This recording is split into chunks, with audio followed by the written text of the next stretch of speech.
Sa mga SSS members po na wala pang disbursement account, para po handa na kayo sa susunod na ayuda o yung next financial assistance, so mag-register or mag-enroll na po kayo ng inyong disbursement account sa inyong SSS. So through online lang pwede na kayo makapag-enroll ng inyong disbursement account. So paano mag-enroll? Panoorin nyo po yung video. So unang-una, dapat meron po tayong access or login account dito po sa SSS. Kung wala pa po kayong access or login, dapat mag-register po kayo.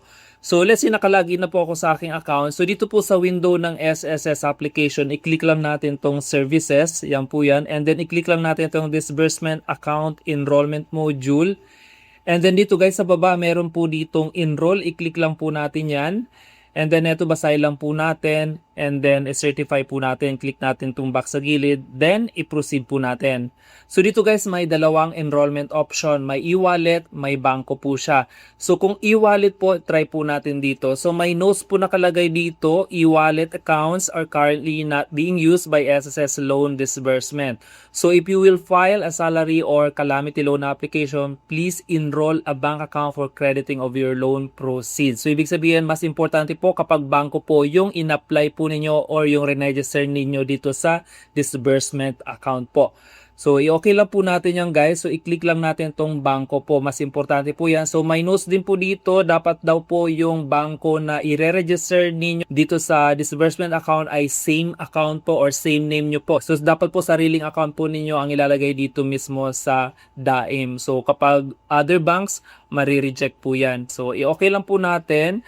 So, let's say dito guys, magsiselect lang kayo ng mga bankos. Kung ano po yung available na bangko sa inyo, yung po yung register niyo. So, ang dami pong bangko dito. So, let's say re-register po natin yung ating BPI or yung ating Union Bank. So, let's say yung aking BPI. So, Bank of the Philippine Island.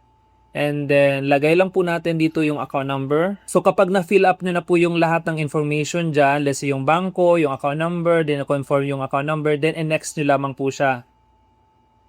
So dito guys, may reminder po ulit dito. So tignan po natin. So dito sa proof of account, kailangan nyo pong isubmit, let's say yung ATM card na may account number at yung account name po ninyo nakalagay po doon sa ATM card na yon. Kung magse-select naman po kayo ng statement of account, dapat yung within current year lang po. Yung may foreign remittance receipt, let's say nagpadala po sa inyong account, pwede po yun gamitin. So let's say may pamilya kayo sa ibang bansa na nagpadala sa inyong account, so pwede po yung gamitin yung receipt doon. You can use also passbook or yung deposit slip. So pwede nyo po siyang isubmit. So let's say passbook. So yan po yung sample ng passbook na pwede nyong isubmit.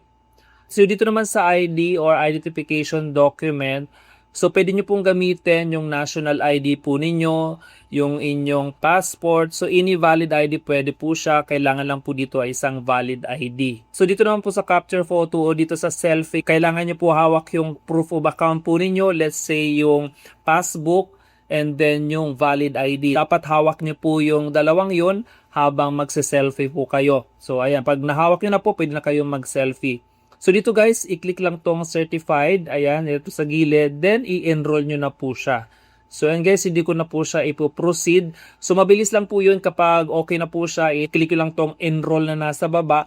And then, hintayin nyo lamang po na ma-approve yung inyong application or yung disbursement account po ninyo. So i-check nyo lamang po siya within 3 days sa inyong application mismo dito. So makikita nyo po siya kapag na-approve as active account na po siya dito sa disbursement account ko ninyo ng SSS. So yan lang guys sa mga nagtatanong po. This is Koryo Kind Information.